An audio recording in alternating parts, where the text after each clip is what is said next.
তাহলে আমাদের আইডল হবে তো তারা, আসহাবে কাহাফের সেই সমস্ত যুবক যারা আল্লাহর জন্য মৃত্যুকে আলিঙ্গন করতে রাজি ছিল, আল্লাহর জন্য নিজের দেশ, নিজের মাতৃভূমি সব কিছু ত্যাগ করতেও তারা প্রস্তুত ছিল, কিন্তু কোনো কিছুর বিনিময়ে ঈমানকে ত্যাগ করতে রাজি ছিল না। তো আমরাও তো যুবক, আমাদের আইডল হবে আসহাবে কাহাফের এই সমস্ত যুবক। আমাদের আইডল কেন ফুটবলের সেই মেসি নেইমার হবে, কেন আইপিএল এর খেলোয়াড় হবে, অথবা হলিউড বলিউডের সেই সমস্ত নায়ক কেন আমাদের আইডল হবে? আপনি তো মুসলমানের ঘরে জন্মগ্রহণ করেছেন, আপনি তো মুসলমানের বাচ্চা, আপনি তো দাড়ি টুপি আছে, আপনি তো নিজেকে মুসলমান ঈমানদার বলে জাহির করেন, প্রকাশ করেন, তো আপনার আইডল কেন হবে সেই বলিউডের নায়কেরা, কেন আইপিএল এর খেলোয়াড়রা অথবা ফুটবলের খেলোয়াড়রা কেন আপনার আইডল হবে? বলেন, এই জবাব কি আছে? আমার আইডল কারা হবে? সেই আসহাবে কাহাফের যুবকেরা। আমরা অনুসরণ করব তাদেরকে ঈমানের ক্ষেত্রে। যদি আমরা ঈমানের ক্ষেত্রে তাদেরকে অনুসরণ করি, তাহলে আল্লাহ তাআলা আমাদেরকে জান্নাত দান করবেন কিনা? আর জান্নাত দান করবেন কিনা? করবেন। আচ্ছা বলেন তো, এই যে যারা নিজেদের আইডল মেনে নিল, সেই ফুটবলারদেরকে অথবা হলিউড বলিউডের সেই তারকাদেরকে, তারা কি কাফের না বেঈমান? কাফের। তারা কি মুসলমান? বলেন না মুসলমান। মুসলমান। আর যদি কেউ মুসলমান হয়েও যদি হলিউড বলিউডের নায়ক নায়িকা হয়, তারপরও তার ক্ষেত্রে মুসলমান বলা যায় না, সে অলরেডি কাফের হয়ে গেছে। তাহলে এখন এই বয়সে আমার আপনার মতো যদি কেউ যুবক বয়সে যদি তাদেরকে আদর্শ গ্রহণ করে, তাদেরকে আইডল মানে, তাহলে তার হাসর নাসর হবে কাদের সঙ্গে? ওদের সঙ্গে। বড় দুঃখের বিষয়, বড় তাপের বিষয় হচ্ছে যে আজকের যুব সমাজ আইডল হিসেবে তাদেরকেই গ্রহণ করে নিয়েছে, তাদেরকেই আইডল মানে। অথচ আমাদের আইডল মানার কথা ছিল কাদেরকে? সেই আসহাবে কাহাফের যুবকদেরকে। আমাদের আইডল হওয়া দরকার ছিল সেই আসহাবে কাহাফের যুবক। আমাদের আইডল হওয়ার দরকার ছিল মুসআব ইবনে উমাইর রাদিয়াল্লাহু তাআলা আনহু। আমাদের আইডল হওয়ার দরকার ছিল ওমর রাদিয়াল্লাহু তাআলা আনহু। অথচ আমাদের আইডল এখন কে? ফুটবলের খেলোয়াড়, বড় বড় খেলোয়াড়, আমাদের আইপিএল এর বড় বড় খেলোয়াড়গুলা। অথচ আমাদের আইডল হওয়ার দরকার ছিল কারা? আসহাবে কাহাফের সেই সমস্ত যুবকেরা যারা নিজেদের ঈমানের জন্য কোনো কিছুর সঙ্গে আপোষ করে নাই। জানেন না আপনারা আসহাবে কাহাফের সেই ঐতিহাসিক প্রেক্ষাপট কি ঘটনা? ছোট্ট করে উদাহরণ দেওয়ার জন্য, যুবকদেরকে বোঝানোর জন্য বলি, সেই আসহাবে কাহাফের প্রেক্ষাপট কেমন ছিল, তারা কেমন ঈমানদার ছিল। আল্লাহ রাব্বুল আলামিনের কাছে তাদের ঈমান এত পরিমাণ কবুল হয়েছে, তাদের সেই ঈমানের উপরে দৃঢ়তা আল্লাহর কাছে এত পরিমাণ কবুল হয়েছে যে আল্লাহ পাক রব্বুল আলামিন তাদের ঈমানের স্বীকৃতি আল্লাহ রাব্বুল আলামিন কোরআনে নাজিল করে জানিয়ে দিয়েছেন। কি ছিল তাদের ঈমানের প্রেক্ষাপট? তারা যেই রাষ্ট্রে বসবাস করত, সেই আসহাবে কাহাফের যুবকগুলো যেই রাষ্ট্রে বসবাস করত, সেই রাষ্ট্রের বাদশাহ যিনি ছিলেন, এক কথায় জালেম ছিলেন, মূর্তি পূজক ছিলেন। সেই বাদশাহ একবার হুকুম দিল যে তার রাষ্ট্রের, তার কর্তৃত্বের অধীনে যত মানুষ আছে সমস্ত মানুষকে তার ধর্ম গ্রহণ করে নিতে হবে, অর্থাৎ সকলকেই মূর্তি পূজক হয়ে যেতে হবে। নাউজুবিল্লাহ। এই হুকুম কে দিল? স্বয়ং ওই রাষ্ট্রের বাদশাহ। তো বাদশাহ নিজেও ছিল মূর্তি পূজক।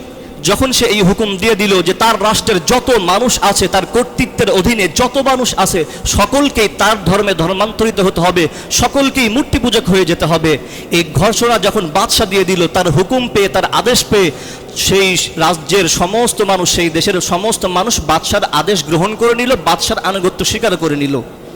কিন্তু স্রোতের বিপরীতে গিয়ে কয়েকজন যুবক দাঁড়িয়ে গিয়েছিল, যারা একথা বলল যে বাদশার এই অবৈধ আদেশ আমরা মানতে পারবো না। মাত্র গুটি কয়েকজন যুবক তারা অস্বীকার করে বসলো, তারা বিদ্রোহ করে বসলো যে বাদশার এই অবৈধ আদেশ আমরা মানতে পারবো না। পৃথিবীর সমস্ত মানুষ মেনে নিক, আমার সমাজের, আমার রাষ্ট্রের সমস্ত মানুষ মেনে নিক, কিন্তু আমরা বাদশার এই অবৈধ আদেশ, অবৈধ হুকুম মানতে পারবো না। এই সংবাদ যখন চলে গেল বাদশার কাছে, বাদশাহ তো ছিলেন জালেম বাদশাহ। জালেম বাদশার মেজাজ কেমন হয় আপনারা তো বুঝেন। তারা ঈমানদারদেরকে দেখতে পারে? দেখতে পারে না। এখন যখন তার কানে এই খবর চলে গেল যে তার আদেশ পাবার পর তার রাষ্ট্রের সকল মানুষ তার হুকুম মেনে নিয়েছে, তার আনুগত্য স্বীকার করে নিয়েছে, কিন্তু বিপরীতে কয়েকজন যুবক বাদশার বিরুদ্ধে বিদ্রোহ করে বসেছে। তারা একথা বলেছে বাদশার আদেশ তারা মানতে পারবে না। এই কথা শোনার পর বাদশাহ তো তেলে বেগুনে জ্বলে উঠলেন যে হ্যাঁ, আমি এত বড় বাদশাহ, আমার হুকুম, আমি হুকুম দেওয়ার পরও আমার রাষ্ট্রের অধীনে থেকে আমার হুকুম মানবে না, এত সাহস কাদের? এই পুলিশ বাহিনী, যাও ওদেরকে গ্রেফতার করে নিয়ে আসো। বুঝেন তো, স্বৈরা শাসক। স্বৈর শাসকের আচার ব্যবহার যেমন হয় আর কি, ওরা বিপক্ষে কেউ টু শব্দ করলে ওকে নিয়ে এসে গুম করে ফেলবে, আয়না ঘরে ঢুকাবে, অথবা দুনিয়া থেকেই বিদায় করে দিবে। এটা হচ্ছে যুগ যুগ ধরে স্বৈর শাসকদের এটা হচ্ছে একটা মানে সাধারণ নীতি, যে তাদের বিরুদ্ধে কেউ গেলেই সেটা ন্যায়ভাবে হোক অন্যায়ভাবে হোক আপনাকে কি করা হবে, ফিনিশ করে ফেলা হবে। এটা প্রত্যেকটা স্বৈর শাসকের কি কমন নীতি এটা। তো তারও নীতি এটা। যখন তার কানে এই সংবাদ চলে গেল যে কয়েকজন যুবক তার বিরুদ্ধে বিদ্রোহ করে বসেছে, বাদশার আদেশ বাদশার হুকুম মানতে পারবে না, এই ঘোষণা তারা দিয়ে দিয়েছে। এখন বাদশা তার আইন শৃঙ্খলা বাহিনী, পুলিশ বাহিনীকে হুকুম দিল, যাও যুবকদেরকে ধরে নিয়ে আসো, এই বিদ্রোহীদেরকে ধরে নিয়ে আসো আমার কাছে। এদের এত বড় সাহস হলো কোথা থেকে? এবার যখন বাদশাকে ডেকে নিয়ে আসা হলো, যখন যুবকদেরকে বাদশার রাজমহলে ডেকে নিয়ে আসা হলো, বাদশা তাদেরকে ডাক দিয়া বললেন, কি ব্যাপার? আমি আদেশ দিলাম সকলকে আমার হুকুম মেনে নিতে, আমার মতো সকলেই মূর্তি পূজা করতে, আমার ধর্ম গ্রহণ করে নিতে।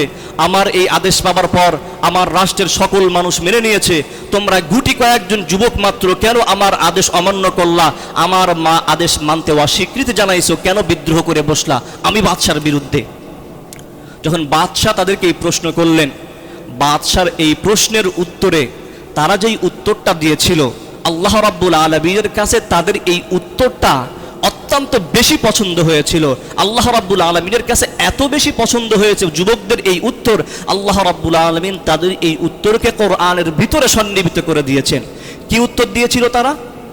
আল্লাহ রাব্বুল আলামিন বলেন, وَرَبَطْنَا عَلَى قُلُوبِهِمْ إِذْ قَامُوا فَقَالُوا رَبُّنَا رَبُّ السَّمَاوَاتِ وَالْأَرْضِ لَن نَّدْعُوَ مِن دُونِهِ إِلَٰهًا لَّقَدْ قُلْنَا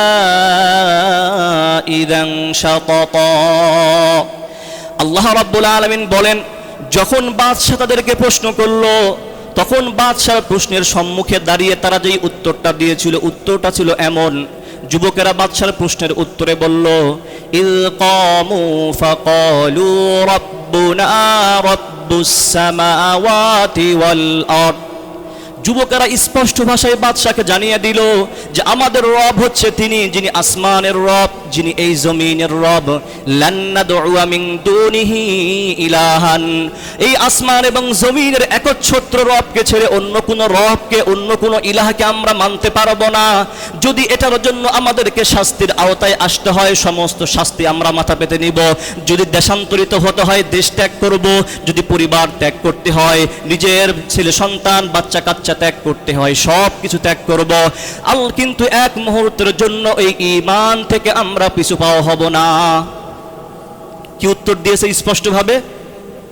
যে আমাদের রব তো তিনি, যিনি আসমানের উপরে যা কিছু আছে সমস্ত কিছুর রব তিনি, আসমানের নিচে জমিনের উপরে জমিনের নিচে যা কিছু আছে সব কিছুর রব তিনি একমাত্র আল্লাহ। আর এই এক রব আল্লাহকে ছাড়া অন্য কোনো ইলাহকে, অন্য কোনো রবকে আমরা মানতে পারবো না। যদি এটার জন্য আমাদেরকে শাস্তি দিতে হয় শাস্তি দেন, শাস্তি মাথা পেতে নিব। যদি দেশ ত্যাগ করতে হয় দেশ থেকে আমরা চলে যাব, পরিবার পরিজন বাচ্চা কাচ্চা স্ত্রী সব যদি ত্যাগ করতে হয় সব ত্যাগ করব, কিন্তু কোনো কিছুর বিনিময়ে আমরা ঈমান ত্যাগ করতে পারবো না। এই কথা স্পষ্ট ভাষায় বাদশার সামনে মর্দে মুজাহিদের মতো অকুত ভয়ে তারা বললেন যে আমরা সব কিছু গ্রহণ করে নিব, শাস্তি গ্রহণ করব, মৃত্যু গ্রহণ করব, কিন্তু কোনো কিছুর বিনিময়ে বেঈমান হতে পারবো না। বাদশাহ কেমন বাদশাহ ছিলেন? জালেম বাদশাহ। কেমন বাদশাহ? স্বৈরা শাসক। তারা কি একথা জানতো না? যদি বাদশার সামনে একথা সুস্পষ্টভাবে বলে, বাদশার সামনে যদি এভাবে বিদ্রোহ করে বসে, বাদশাহ তাদেরকে মৃত্যু দিতে পারেন, এটা তারা জানতো না? জানতো, তারা ভালো করে জানতো যে আমরা এভাবে বাদশার সামনে যদি নিজের ঈমানের স্বীকৃতি দিয়ে দেই তাহলে আমাদের মৃত্যুবরণ করতে হতে পারে। এই কথা জানার পরেও তারা কি ঈমান গোপন করেছে? গোপন করেছে? নাকি মর্দে মুজাহিদের মতো অকুত ভয়ে স্পষ্টভাবে বলেছে যে আমাদের রব তিনি, যিনি আসমান এবং জমিনের রব, আমরা ওই একমাত্র রবকে ছাড়া অন্য কোনো রব, অন্য কোনো ইলাহ, অন্য কোনো মূর্তিকে রব হিসেবে মানতে পারবো না, এই স্বীকৃতি দিয়ে দিয়েছে। তারা যুবক ছিল। তারা কি ছিল? যুবক ছিল। তো তারা হবে আমাদের আইডল। তারা কিভাবে সব কিছু, দুনিয়ার সব কিছুর বিনিময়ে নিজের মৃত্যুকে আলিঙ্গন করতে প্রস্তুত ছিল, কিন্তু কোনো কিছুর বিনিময়ে ঈমানকে পরিত্যাগ করতে প্রস্তুত ছিল না। তো তারা হবে আমাদের আইডল। তো যখন বাদশার সামনে তারা এভাবে নিজেদের ঈমানের স্বীকৃতি দিয়ে দিল, বাদশা তখন তাদেরকে অপশন দিলেন দুইটা, যে দেখো ঠিক আছে, তোমাদেরকে যদি আমার রাজমহলে ডেকে নিয়ে এসে, অন্দরমহলে ডেকে নিয়ে এসে তোমাদেরকে হত্যা করলে, মেরে ফেললে, মানুষ যদি আমাকে কাপুরুষ না বলতো, তাহলে আমি আজকেই এই মুহূর্তে তোমাদেরকে দুনিয়া থেকে বিদায় করে দিতাম।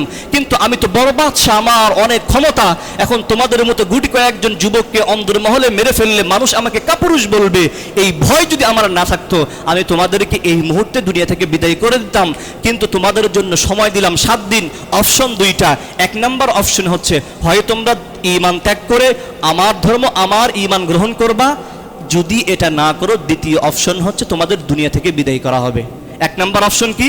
ঈমান ত্যাগ করতে হবে। 2 নম্বর অপশন, ঈমান ত্যাগ না করলে মৃত্যুবরণ করতে হবে। 2টা অপশন, না হলে মৃত্যুবরণ করতে হবে।